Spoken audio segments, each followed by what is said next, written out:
अज्ञानतिमिरान्धस्य ज्ञानञ्जनशलाकया चक्षुरुन्मीलितं येन तस्मै श्रीगुरुवे नमः। श्री चैतन्य चरितामृत अंत लीला चैप्टर 5। चैप्टर का शीर्षक है कि प्रद्युम्न मिश्रा को कैसे रामानंद राय से इंस्ट्रक्शन मिली। रामानंद राय को आप जानते हैं, रामानंद राय भगवान के बहुत ही अच्छे शुद्ध भक्त, विशाखा सखी का अवतार भी माने जाते हैं। परम रसिक, गुह्यतम बातें भगवान से करते हैं। उनसे कैसे मिले और क्या क्या हुआ सुनते हैं। वैगुण्य कीट कलितः पैशून्य व्रण पीड़ितः दैन्यार्णवे निमग्नो हम चैतन्य वैद्यमाश्रये। मैं भौतिक कर्म के कीटों से दंशित हूँ। भौतिक कर्म के कीड़े मुझे काट रहे हैं। जैसे कि मच्छर काटता है तो हमें बेचैनी से होती है ना, इधर काट रहा है उधर काट रहा है। हाँ, कोई ऐसा कीड़ा हमें काटता है निरंतर तो हमारा ध्यान उन्हीं में लगा रहता है। हाँ, उस जो हम करने बैठे हैं, आप पढ़ाई करने बैठे हैं, इधर से मच्छर काट रहे हैं, आप पैर में काट रहा है, हाथ में काट रहा है, आप पढ़ नहीं सकते, किसी चीज़ पे कंसंट्रेट नहीं कर पाते हैं। उसी तरह से भगवान के नाम में, उनके चिंतन में हम कंसंट्रेट नहीं कर पाएंगे जब तक ये भौतिक कर्मों के कीड़े हमें इधर उधर से काटते रहेंगे। कुछ ना कुछ बोलता रहेगा मन कहीं ना कहीं से, अरे ये कर ले, अच्छा ऐसा क्यों नहीं कर लेता, ये क्यों नहीं कर लेता, तो बार बार इधर उधर ध्यान जाएगा। इसलिए कहते हैं भोगेश्वरम प्रस्तुता नाम तया उपहत चेतसाम। जो व्यक्ति बहुत ज़्यादा भौतिक कर्मों में लगा है, भोगों में लगा है, वो भगवान का ध्यान नहीं लगा सकता है। इसलिए सारे आध्यात्मिक कार्य जो है, नियम है, वो मन को ही नियंत्रित करने के लिए हैं। कहाँ से नियंत्रित करना है? ये जो मटेरियल थॉट्स एंड एक्टिविटीज़ में चला जाता है बार बार और हमें कंसंट्रेट नहीं करने देता। लेकिन मैं भौतिक कर्म के कीटों से दंशित हूँ और द्वेष के फोड़ों से पीड़ित हूँ, क्योंकि ये कट थ्रोट कंपटीशन, गला काट, अगर बिजनेस स्टडीज़ पढ़ा है तो पढ़ाते हैं अलग अलग तरह के कंपटीशन है ना। ये कंपटीशन क्या है? This is not a perfect competition, it is cut throat competition. तुम 4 रुपये में बेचोगे, मैं 2 रुपये में बेचूंगा, नकली माल ले आऊँगा। तुम असली बेच रहे हो, मैं नकली ले आऊँगा। तुम्हारी दुकान चल रही है, मैं जाके कहीं पर कंप्लेंट कर दूंगा तुम्हारी, ताकि तुम्हारी दुकान बंद हो जाए। तुमने भी हलवाई की दुकान खोली है, मेरी भी हलवाई की दुकान है, तो मैं क्या करूँगा कि हलवाई जो है, वो जो फूड एंड लाइसेंस वाले, उनको जाके कंप्लेंट कर दूंगा, वो तुम्हारे पास आ जाएंगे। तो किसी तरह से मैं तुम्हें करने नहीं दूंगा, तो वो उसको नहीं करने दूंगा। ये देश है, क्योंकि ये भौतिक कर्मों में निरंतर यही है, comparison and competition. Comparison competition से द्वेष पैदा होता है। ईर्ष्या पहले होती है, ईर्ष्या से द्वेष आता है। ईर्ष्या क्या है? ये इसके पास है, मेरे पास नहीं है। नेबर्स एनवे, ओनर्स प्राइड, ये इसके पास क्यों है, मेरे पास क्यों नहीं है।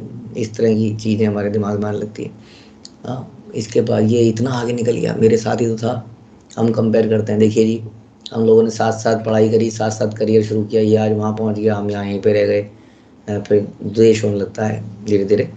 तो ये भी हमें असली चीज़ पे ध्यान नहीं लगाने देता। हम भक्ति भी करेंगे तो कोई आके बोलेगा, अरे पागल हो गया क्या, ये कोई उम्र है, देख वो क्या कर रहा है, देख वो क्या कर रहा है, और हम फिर से गिर जाएंगे।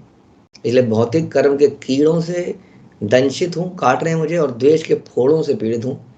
इसलिए दीनता के सागर में गिरकर मैं महान वैद्य श्री चैतन्य महाप्रभु की शरण ग्रहण करता हूँ। तो क्या इलाज है इसका? इसका इलाज है कि दीनता के सागर चाहिए, सागर।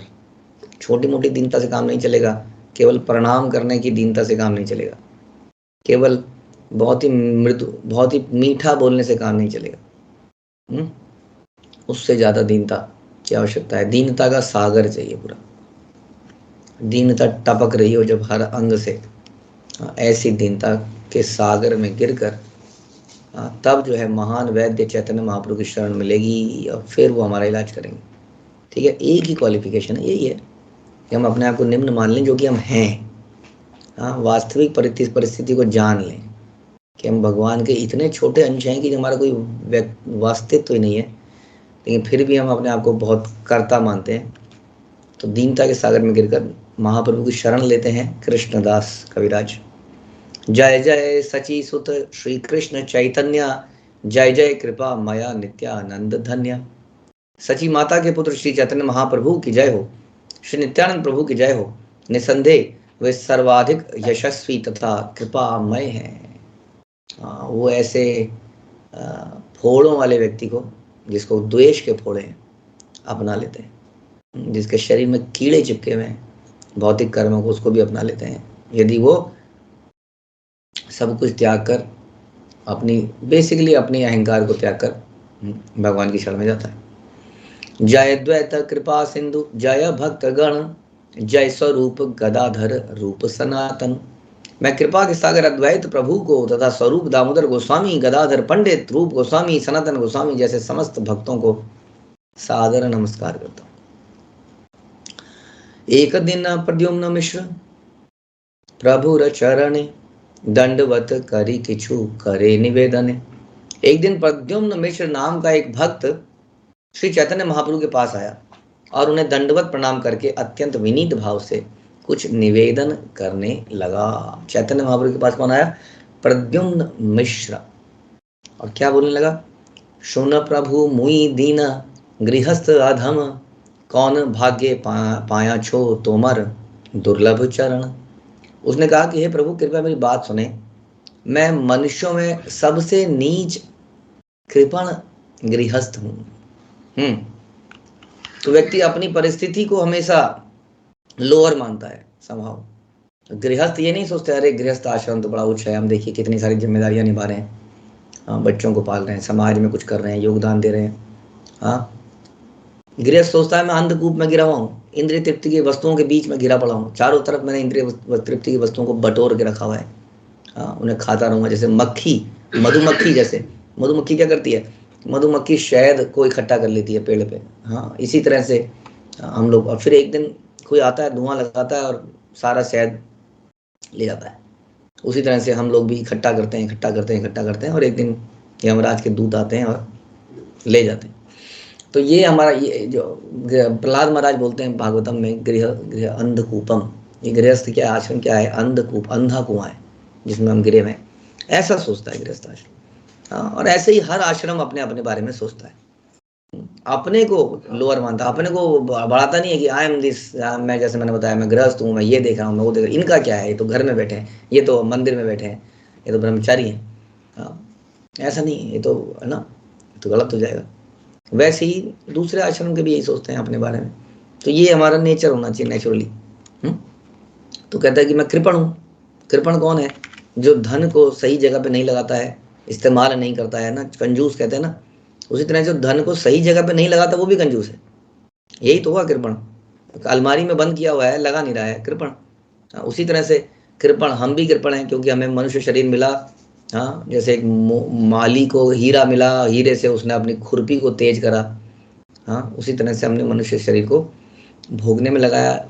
ये भोगने का काम तो हम जानवर की योनि में बेहतर कर सकते थे। तो इसलिए बता रहे मैं कृपण हूँ, गृहस्थ हूँ, सबसे नीच हूँ। किंतु यानी कि ये दीनता के सागर में डूबते हुए आ रहे हैं प्रद्युम्न मिश्र, जैसा अभी बताया। किंतु अपने सौभाग्य से, एक चीज सौभाग्य है मेरी, मैंने किसी तरह आपके दुर्लभ चरण कमलों की शरण प्राप्त कर ली है। Yes, we are very fortunate कि हमें हरिनाम मिला, हमें महाप्रभु का ये संप्रदाय मिला। ये हमारा एक सौभाग्य है। पता नहीं कहाँ से ये सौभाग्य आया। कृष्ण कथा सुनी बारे मोर इच्छाय, कृष्ण कथा कह मोरे हैया सदय। मैं निरंतर कृष्ण विषयक कथाएं सुनना चाहता हूँ। ये तो परम भाग्य हो गया हमें, यदि हमारे अंदर नेचुरल डिजायर पैदा हो जाए कथा सुनने की।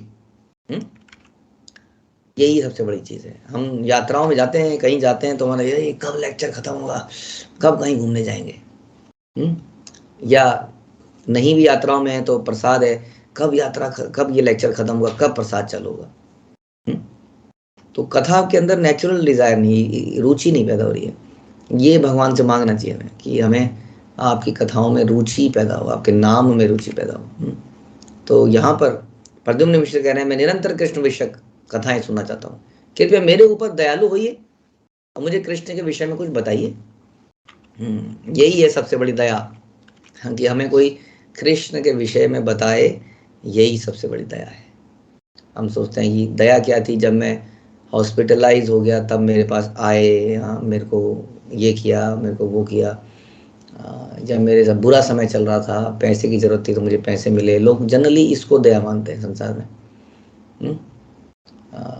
ये जो आध्यात्मिक गुरु है, शिला प्रभुपाद के बाद भी लोग आते थे ना जब ऐसे आशीर्वाद मांगने, तो प्रभुपाद कहते थे मैं तुम्हें आशीर्वाद देता हूँ कि तुम्हारे भौतिक भोग समाप्त हो जाए।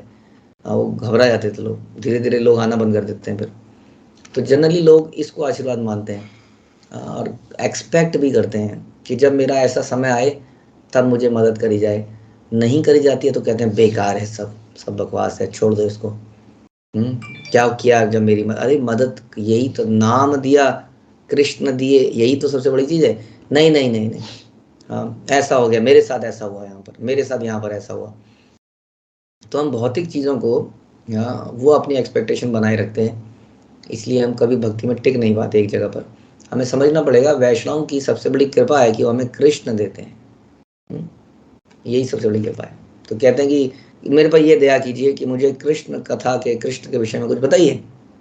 प्रभु कहे न कृष्ण कथा, आमी नहीं जानी, सबे रामानंद जाने तार मुखे सुनी। अब देखिए महाप्रभु को, देखिए महाप्रभु हमेशा अपने भक्तों को ग्लोरीफाई करना चाहते हैं। हाँ जैसे हम सुनते हैं हमेशा, अर्जुन को कौन ते प्रति जाने ही नामे भक्त्या प्रणश्यति। भगवान बोलते हैं अर्जुन से कि हे अर्जुन, जाके घोषणा कर दो कि मेरा भक्त का विनाश, तुम जाके घोषणा करना, लेकिन क्योंकि तुम्हें में लोग जानेंगे, तुम तीर मारना, सारे तीर तुम ही मारोगे, पीछे से मैं जो करूंगा करूंगा, लेकिन फ्रंट में तुम ही मार रहे होगे सबको। इस प्रकार से भगवान यही चाहते हैं। हाँ माधवेंद्रपुरी, तुम छुपना चाहते हो, हाँ तुम अभी देखो मैं तुम्हारा कैसा करता हूँ हाल। माधवेंद्रपुरी जो छुपना चाहते थे, नाम ना हो जाए उनका कहीं कि भगवान ने उनके लिए खीर चोरी है। इससे पहले कि माधवेंद्रपुरी दूसरे गांव में जाते, पूरा संसार माधवेंद्रपुरी को ही ढूंढ रहा था, कहाँ है माधवेंद्रपुरी, कहाँ है, इतना फेमस कर दिया उनको। तो भगवान अपने भक्तों को ग्लोरीफाई करना चाहते हैं। भगवान क्या कहते हैं, कहते हैं चैतन्य महाप्रभु कहते हैं, मैं तो जानता ही नहीं हूँ कृष्ण के बारे में, कृष्ण विषय कथाएं मैं नहीं जानता हूँ। हाँ मेरे विचार से रामानंद राय उन्हें जानते हैं, क्योंकि ये कथाएं मैंने भी उन्हीं से सुनी है, तो तुम उनसे जाके सुनो। भाग्य तुम्हारे कृष्ण कथा सुनीते है यमन, रामानंद पाशयाई करह श्रवण। यह तुम्हारा सौभाग्य है कि कृष्ण विषय कथाएं सुनने के लिए तुम्हारी रुचि हुई है। यस, ये कृष्ण कहते हैं चैतन्य महाप्रभु के रूप में कि हमारे जीवन का सबसे बड़ा सौभाग्य क्या है। कि क्या है, देने वाला जब भी देता देता छप्पर फाड़ गए। हाँ ये सौभाग्य, अरे लॉटरी लग गई भाई, अरे नौकरी लग गई भाई, ऐसा हो गया वैसा हो गया। सौभाग्य क्या है कि हमारे हृदय में एक उत्सुकता हो जाए, ओह टाइम हो गया, चलो क्लास सुनने का टाइम हो गया, ऑन करो। अक्सर मैं देखता हूँ कि लोग ज्वाइन करते करते, मैं कई बार बोलता हूँ इस बात को, 5 मिनट 10 मिनट तक लेट आते हैं, जबकि बड़ी शॉर्ट कथाएं हम करते हैं, और इन शॉर्ट कथाओं में 5-10 मिनट में तो क्या क्या निकल जाता है। यानी कि उत्सुकता नहीं है। आप अगर ये सोचिए, आपको बोला जाए कि डिस्काउंट पीरियड चल रहा है, जो सोना है हाँ वो 2,000 रुपये तोला के हिसाब से मिलेगा, लेकिन पहले 100 लोगों को मिलेगा। आप देखेंगे अगर 5 बजे का टाइम होगा तो 2 बजे, सवेरे 5 बजे का टाइम भी होगा तो रात को ही लाइन लग जाएगी, कोई रात को सोएगा नहीं कि पहले 100 में से मैं आ जाऊँ किस तरह से। उत्सुकता, जबरदस्त उत्सुकता। हाँ हम टीवी सीरियलों के लिए उत्सुकता, हमने देखा है लोगों को घंटों बैठ, अरे शाम को 9:30 बजे हाँ सीरियल आएगा, कहानी घर घर की। और घर घर की कहानी है तो फिर बताने की क्या जरूरत हो, तो घर की, आपके घर की भी कहानी है, फिर क्या करोगे सुन के। कहानी भगवान की सुनो, कहानी घर घर की क्या करना सुन के। वो वैकुंठ कहानी, वैकुंठ की कहानी, गोलोक की कहानी, वैष्णवों की, और कहानी घर घर की क्यों सुननी है। लेकिन उस कहानी घर घर के लिए हम बहुत वेट करते थे उत्सुकता से। तो ये उत्सुकता बढ़ना जो है, यही एक कृपा है, एक तरह की जबरदस्त कृपा है ये, अगर हमारे अंदर पैदा हो जाए तो ये रुचि। तो भगवान कह रहे हैं कि तुम्हारे अंदर ये जो रुचि पैदा हुई है, ये सौभाग्य है तुम्हारा। तुम्हारे लिए सबसे अच्छा होगा कि तुम रामानंद राय के पास जाओ और उनसे इन कथाओं के विषय में सुनो। तो हमें भक्त इसीलिए मिलते हैं वास्तव में। हाँ भक्त हमें इसीलिए मिलते हैं कि हम उनके साथ में ये करें, लेकिन हाय क्या करें, हमारी भौतिक दृष्टिकोण जो हमें मजबूर करता है, बार बार हम टटोलते हैं, नहीं नहीं, ये समस्या है। नहीं नहीं, ये समस्या है। पीपल आर पीपल, लोग तो लोग ही हैं। हम लोग सब लोग प्रयास कर रहे हैं भगवान की भक्ति करने का, इसलिए इनमें भी अगर कमी देख लेंगे तो कहाँ जाएंगे संसार में? हम्म? कहाँ? We are not Krishna, we are not perfect, हमसे गलतियां होंगी, हम किसी को कभी जोर से बोल देंगे, हम्म? कभी किसी को इग्नोर कर देंगे, कभी किसी के लिए गलत वचन निकल जाएंगे। Ignore ignore it all. दीनता के सागर में डूबना है। हाँ, कीर्तनिया सदा हरि, तभी कीर्तनिया सदा हरि कर पाएंगे। भक्तों के बीच में ही तो मौका मिलेगा श्रवणम कीर्तनम का। ये मौका सबसे बड़ा सौभाग्य है। इसके साथ में, गुलाब के साथ में कुछ कांटे आ रहे हैं, उससे खून निकल रहा है, इग्नोर इट, क्या फर्क पड़ता है? हाँ, उस गुलाब तो मिल रहा है, सुगंध तो मिल रही है। हाँ, उस पर फोकस करेंगे तो ही समझ में आएगा। इसलिए कह रहे हैं तुम जाओ, तुम बड़े भाग्यवान हो। हाँ, तुम रामानंद राय के पास जाओ। अब हाँ, जब कई बार जैसे हमने सुना हरिवंश, क्या नाम था हरिवंश, जो रथ यात्रा में खड़ा हुआ और उसको एक थप्पड़ मिला। अरे बेकार जगह है, सारी बेकार जगह है, नहीं रहूंगा यहाँ पर। थप्पड़ मारते हैं, तमीज नहीं है लोगों को। भगवान हमारे हृदय में भी तो है, उसके हृदय में तो थप्पड़ मार दिया मेरे को, नहीं रहूंगा यहाँ पर। और कहा, और प्रताप रुद्र समझाते हैं, भैया ये कृपा मिल गई तुम्हें, हम्म, यहीं पे रहो, चुपचाप बैठे रहो, ध्यान से देखो, ध्यान से सुनो। तो मान को अमाननीय मान देना कीर्तनीय सदारी। हम अपने मान की इच्छा नहीं करेंगे, हम अपने अपमान की इच्छा करेंगे, क्योंकि अपमानित होंगे तो दीनता के सागर में डूबेंगे। और कीर्तनीय सदारी, ये है भक्तों के बीच में रहने का एक ही पर्पज। ये नहीं, कई बार ऐसा लगता है कितना सौम्यता से बोलते हैं, संसार में जाता था तो दुत्कारते रहते थे। ये भी नहीं, अगर ऐसा मिल रहा है तो इट्स ओके, लेकिन भक्तों के बीच में भी झगड़े हो जाते हैं, लड़ाइयाँ हो जाती है। तो मुख्य हमारा क्या लाभ है कि उनके बीच में कृष्ण कथा, कृष्ण कीर्तन चलता रहेगा, यही मुख्य सौभाग्य है। हम्म? और हम लोग डिस्ट्रैक्ट हो जाते हैं, इसलिए इसलिए कई लोग छोड़ के चले जाते हैं। और उनके जीवन में बहुत सालों बाद उनको रियलाइज हो पाता है कि हाँ, हमसे ये गलती हो गई उस वक्त। हाँ, तो इसलिए बता रहे हैं कि तुम बड़े भाग्यशाली हो। मैं देख रहा हूँ कि कृष्ण कथा सुनने में, कृष्ण कथा रुचि तुम्हारे बड़ भाग्यवान यार, कृष्ण कथाएं रुचि से ही भाग्यवान। तुम्हारी जो रुचि उत्पन्न हुई है, इसलिए तुम अत्यंत भाग्यशाली हो। न केवल तुमने, अपितु जिस किसी ने ऐसी रुचि उत्पन्न कर ली है, वह परम भाग्यशाली माना जाता है। ये हमारा सबसे बड़ा धन है, असेट है, कि हमारे अंदर अगर ये रुचि आ गई है। सुनाइए प्रभु, सुनाइए भागवतम, सुनाइए चैतन्य चरितामृत, सुनाइए कृष्ण विषय, कृष्ण एक बार सुना हुआ है, 4 बार सुन लिए, does not matter. Chaitanya Mahaprabhu के फेवरेट कैरेक्टर प्रहलाद महाराज, ध्रुव महाराज, ऐसा हम सुनते हैं कि लगभग 108 बार, बार बार उसी कथा को सुना, उसी कथा को सुना। तो ये ऐसी रुचि पैदा होना, ये सबसे बड़ा सौभाग्य है। धर्म सनिष्ठितां पुंसा विश्वक्सेनु कथा सुया नोत्पादेत यदि रतिम श्रमेव ही केवलम। श्रीमद् भागवतम से लिया। जो व्यक्ति वर्णाश्रम प्रणाली के अनुसार विधि विधानों को उचित रीति से करता है, बड़ा परफेक्ट होते हैं ना कई लोग, ऐसे करना है, ऐसे करना है, ये ऐसे होना चाहिए, ये ऐसा होना चाहिए, किंतु कृष्ण के प्रति सुप्त अनुराग को विकसित नहीं कर पाया। हाँ, कृष्ण के विषय में सुनने कीर्तन करने के प्रति रुचि नहीं पैदा कर पाया। वो केवल श्रम है, ऐसे नियमों का पालन करना केवल श्रम करना है। और आप देखते हैं संसार में कितने लोग मिल जाते हैं। हमारे एक भक्त को अभी कोई एक उसके टीचर मिले हैं, वो टीचर उसको रोज सुई चिबो रहे हैं, क्या ऐसे थोड़ी होता है, तुम्हें हिप्नोटाइज किया जा रहा है। देवी माँ के व्रत रखने में क्या है, देवी पुराण में तो लिखा है देवी सब कुछ है, शिव पुराण में लिखा है सब कुछ है, यहाँ पे ये लिखा है। वो रोज कुछ नहीं कह रही, वो बेचारी जाके पढ़ रही है, नहीं मैं तुम्हें बदल दूंगा, मैं तुम्हें बदल के रहूंगा, तुमसे सारे देवी के व्रत रखवाऊंगा, ऐसा।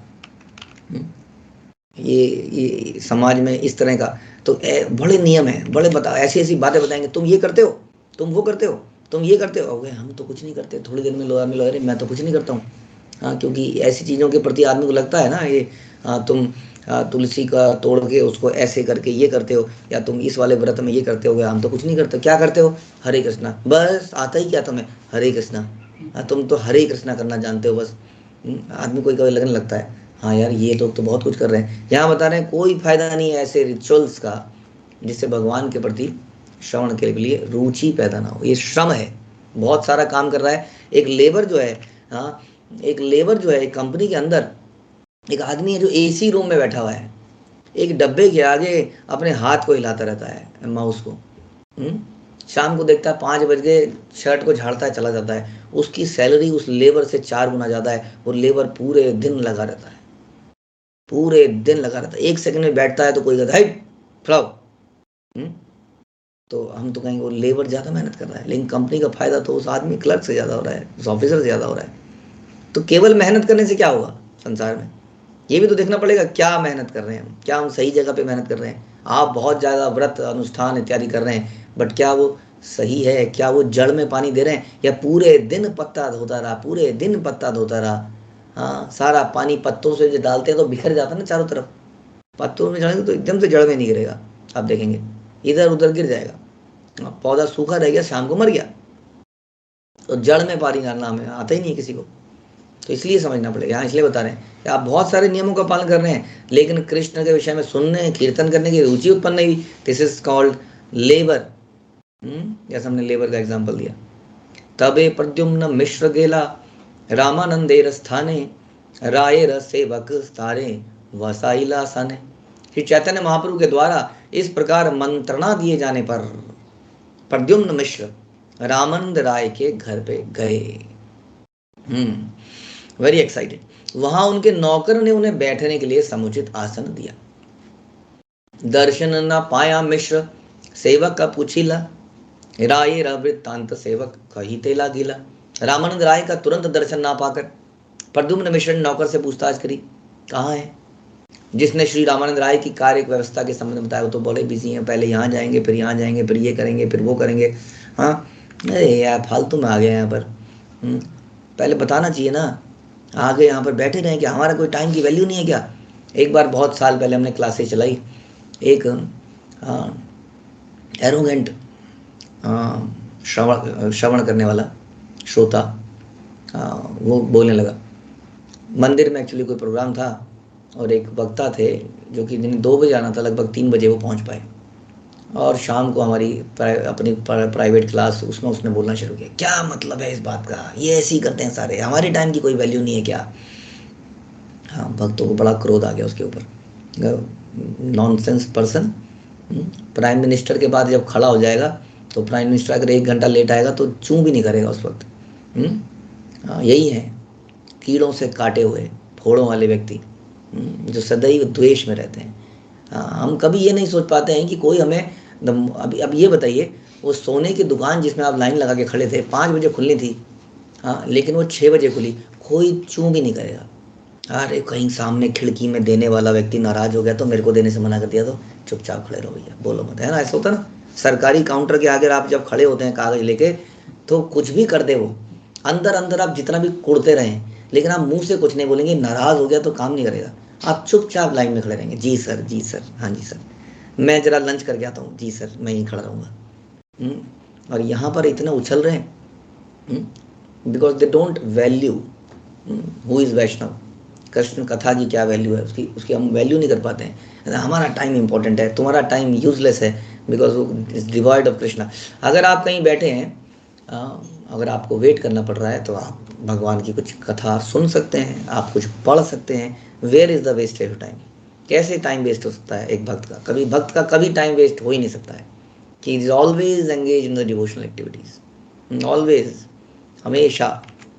तो ये यहाँ पर आए थे लेकिन वो थे नहीं यहाँ पर, पूछ रहे हैं, और उनके नौकर बता रहे तो बड़े व्यस्त हैं, इधर गए हैं उधर गए हैं। हम भी ऐसा सोच सकते हैं, जैसे वो व्यक्ति सोच सकते थे कि वो लेक्चर लेने आ रहे हैं, न जाने कौन सी जगह से आ रहे हैं, जाम लगा है, वहाँ पर भी दे के आ रहे होंगे, वहाँ से भी दे के आए होंगे, वहाँ पर भी कुछ लोगों ने पकड़ लिया होगा। यस, वो एक बहुमूल्य वस्तु देने आए हैं, मैं क्यों ना वेट कर लूँ, और वेट करके अपनी उत्सुकता को और बढ़ाऊँ। दुई देव कन्या है परम सुंदरी नृत्य गीते सुनी पुणा वयसे किशोरी। 2 नर्तकी कन्याएं हैं जो बड़ी सुंदर हैं, और वे अत्यंत तरुणावस्था में है और नाचने गाने में अति दक्ष हैं। सेई दुए लैया राय निभृत उद्याने निज नाटक गीतेर शिखाए नर्तने। श्री रामानंद राय इन दोनों कन्याओं को अपने उद्यान में एकांत स्थान में ले गए हैं, जहां वे स्वरचित अपने लिखे नाटक के लिए गए गीतों के अनुसार, लिखे गए गीतों के अनुसार उन्हें नृत्य का प्रशिक्षण दे रहे हैं तथा निर्देशन कर रहे हैं। हाँ, जो 2 लड़कियां हैं उनको डांस की प्रैक्टिस करा रहे हैं रामानंद राय।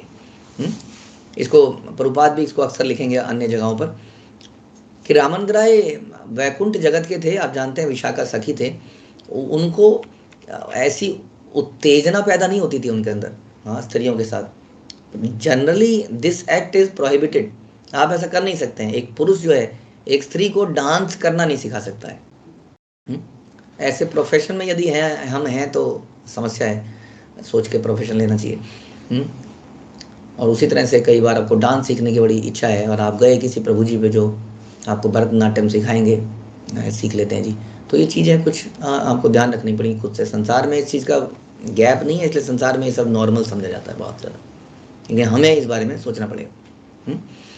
तो लेकिन रामानंद राय को प्रभुपाद कहते थे ऐसे उस नज़र से नहीं देखते। ही वॉज विशाखा सखी हिमसेल्फ। विशाखा सखी का क्या काम है? निरंतर सारी सखियों को ट्रेनिंग देना, उन्हीं का तो काम है, हाँ, नृत्य गीत मंजरियों को इत्यादियों को। तो ऐसा कर रहे थे। तुम्ही यहाँ वसी रह क्षणिक आसी बेन, तबे यही आज्ञा देह से ही करी बेन। कृपया यहाँ पर बैठ जाएं।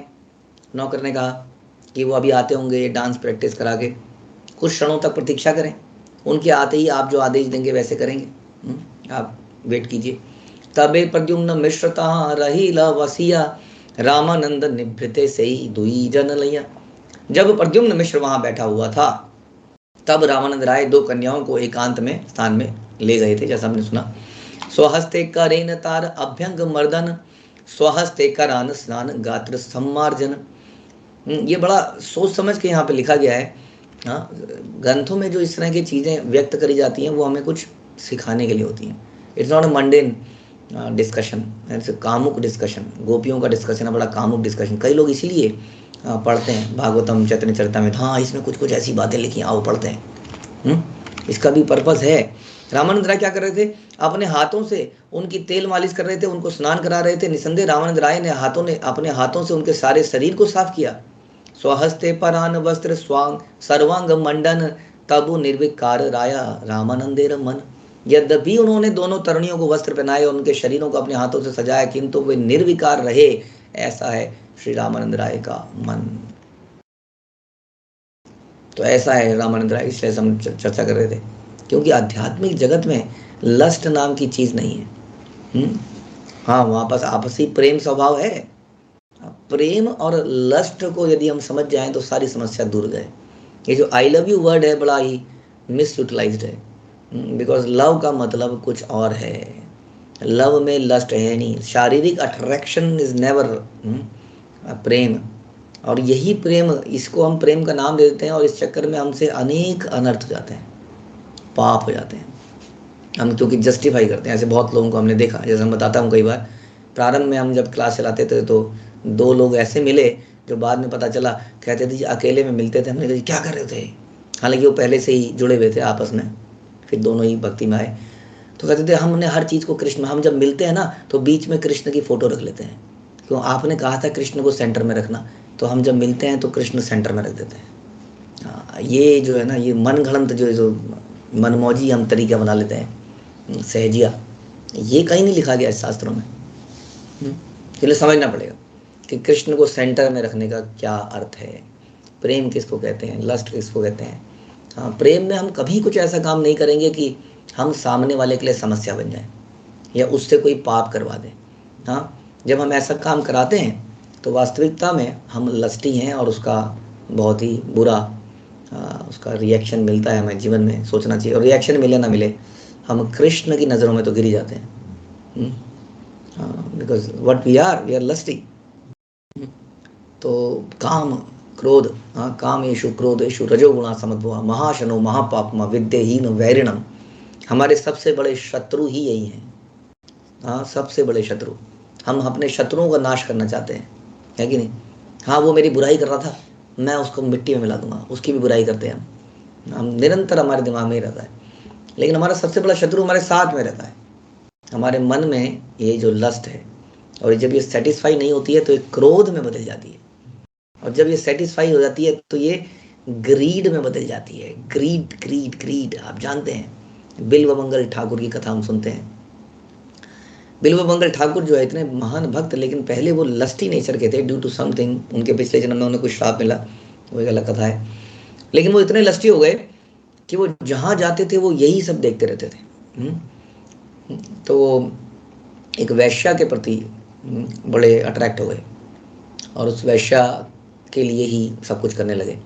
ऐसा हम सुनते हैं कि बाढ़ में भी उन्होंने किसी तरह से नदी को पार किया उस वैश्या से मिलने के लिए, भागते भागते गए। हाँ, वो वैश्या उसका वेट करते करते सो गई कि बाहर बहुत बारिश हो रही है, आज शायद बिलमंगल ठाकुर नहीं आएंगे। उसने अपना दरवाज़ा बंद कर लिया। ये गए, दरवाज़ा नॉक किया, बारिश हो रही थी बहुत तेज, आवाज़ नहीं आ रही थी, दरवाज़ा नहीं खुला। ये नीचे उतरे, देखा क्या है, देखा कि बालकनी में एक सांप लटक रहा है, ऊपर को जा रहा है। ये सांप को पकड़ के ऊपर चढ़ गए, हाँ, बालकनी से अंदर घुस गए। हाँ, और सारी बात जब वैश्या को बताई तो हैरान हो गई। कह रही तुम्हारे अंदर कितनी लालसा है मिलने की। हाँ, यदि ऐसी लालसा कृष्ण को पाने के लिए होती तो तुम्हारा काम हो जाता। ये शब्द उसको चुभ गए, इतने जबरदस्त चुभे कि वहीं से निकल गए और सीधा भगवान की खोज करने लगे, वृंदावन को जाने लगे, हम सुनते हैं। और जाते जाते उन्हें एक सुंदर स्त्री मिल गई फिर से, और फिर से सुंदर स्त्री के पीछे चल पड़े। थोड़ी देर में उनको याद आया मैं क्या कर रहा हूँ। हाँ, वो फिर से पीछे हटे, आगे बढ़े, फिर से एक सुंदर स्त्री मिल गई। वो एक पतिव्रता, मतलब पत्नी किसी की वाइफ थी। उसके पीछे पीछे पड़ गए, जाते गए जाते गए जाते गए जाते गए। उसको समझ में आ गया मेरे पीछे आ रहा है। वो गई देखते देखते अपने घर में घुस गया, अपने पति को बोला देखिए ये ना व्यक्ति मेरे पीछे पड़ा है, आप देखिए। वो सज्जन था, वो वैष्णव था। बोलते हैं बड़े प्यार से, अरे आप तो बहुत सज्जन पुरुष लगते हैं, आप कहाँ जा रहे हैं? कह रहे मैं वृंदावन जा रहा हूँ। तो आप मेरी पत्नी का क्यों पीछा कर रहे हैं? बिल्वमंगल ठाकुर भी लस्ट में पागल होकर बोल देते हैं मैं आपकी पत्नी को एक बार गले लगाना चाहता हूँ। वो कहते हैं अच्छा, आपकी ऐसी इच्छा है, आप तो संत पुरुष हैं, मैं आपकी इच्छा पूरी करूंगा। वो अपनी पत्नी को बोलते हैं जाओ जरा सज के आ जाओ, ये व्यक्ति आपको एक बार गले लगाना चाहते हैं। और वो पत्नी इतनी पतिव्रता, वो कहती है ठीक है जी। वो जाती है, सज के वहाँ खड़ी जाती है। बिल्वमंगल ठाकुर को इतनी शर्म आती है, इतनी शर्म आती है कि वो उस लेडी से बोलते हैं कृपया अपनी हेयर पिन दे दीजिए। वो हेयर पिन देती है, उस हेयर पिन को अपनी आँखों में घुसा के आँखों को फोड़ देते हैं और उसमें से खून निकलने लगता है। हाँ, उसके बाद का जीवन वो अंधे ही होकर बिताते हैं और कहते हैं इन आँखों ने मेरा सत्यानाश कर रखा है। मैं इन आँखों को आज के बाद कभी कुछ नहीं देखूंगा। और बिल्वमंगल ठाकुर उसके बाद वृंदावन जाते हैं और भगवान के भक्ति में लग जाते हैं। ऐसा कहते हैं वो इतना भक्ति में लगते हैं, इतना रोते हैं कि कृष्ण उनके लिए रोज एक बालक बन के आते हैं। उन्हें पता नहीं है कृष्ण है, और रोज उनको दूध पिलाते हैं, कुछ खिलाते हैं, लेकिन कभी छूते नहीं है उनको। हाँ, और उनके साथ खूब बातें करते हैं रोज। He does not know is Krishna himself. हाँ, उनको दूध पिला रहे हैं। और एक दिन जो है कृष्ण अचानक से अपनी बांसुरी बजाते हैं और तब उनके अंदर ये हाँ रियलाइजेशन होता है और वो कृष्ण कृष्ण रोते हैं। तो ऐसे बिल्वमंगल ठाकुर हम डिस्कस कर रहे थे कि लस्ट कैसी चीज़ है और हम इसको पनपने देते हैं अपने अंदर। ये हमारी आँखों के थ्रू जाता है, हमारे कानों के थ्रू जाता है अक्सर, और हम इसको अंदर जाने देते हैं और ये हमारा सबसे बड़ा दुश्मन है। ध्यान रखना पड़ेगा इस बात का। इसलिए रामानंद राय ने जो यहाँ पर किया ये हमारे लिए नहीं है, यही समझने के लिए कि ऐसी कोई भी, क्योंकि यहाँ पे बताया, यहाँ बता रहे हैं कि उनका मन जो है निर्विकार रहा ये सब करने के बाद भी। लेकिन हमारे अंदर तो सोच सोच के ही विकार आ जाते हैं, करने की बात तो दूर है। इसलिए यदि हम भी अपनी आंखों को रोक नहीं पा रहे हैं तो हमें भी अपनी आंखें फोड़ देनी पड़ेंगी, तभी बच पाएंगे, कृष्ण का प्रेम प्राप्त कर पाएंगे। हरे कृष्णा। श्रील प्रभुपाद की जय, श्री चैतन्य चरितामृत की जय, श्री कृष्णदास कविराज की जय।